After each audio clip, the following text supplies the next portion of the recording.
Fin ॲलनचा शून्यावरती झेल सुटला. शिवम दुबेला प्रचंड उंच उडालेल्या कॅचचा अंदाज आला नाही. त्याच्या डोळ्यामध्ये इथले लाईट गेले का त्याचा अंदाज चुकलाय मला माहीत नाही, पण कॅच मात्र सुटला. पोटात थोडासा गोळा झालेला होता. परंतु नंतर जो एक निष्णात लोकल बॉलर आहे अक्षर पटेल, बापू त्याला प्रेमाने म्हणतात, तो बॉलिंगला आला आणि त्यांनी पहिल्या ओव्हरमध्ये फिन ॲलनची विकेट काढली. कारण दुसऱ्या बाजूनी सीफर्ड टकाटक बॅटिंग करायला लागलेला होता, मोठे फटके मारायला लागलेला होता.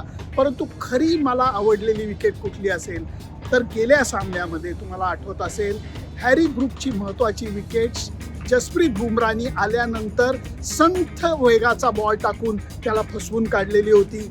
आणि आजही तो बॉलिंगला आला. पहिला बॉल त्यांनी राचिंद्र रवींद्र सारख्या गुणवान फलंदाजाला वेगानं येऊन स्लोअर वन टाकला. त्याचा फटका मारताना अंदाज चुकला. हॅरी ब्रूकची जेवढी विकेट बुमराला द्यायला पाहिजे तेवढ्याच अक्षर पटेलच्या झेलाला द्यायला पाहिजे, तशीच आज गोष्ट राचिंद्र रवींद्रची झाली. कारण ईशान किशननी पळत येऊन पुढे सूर मारत त्याचा जो झेल पकडला तो अप्रतिम होता.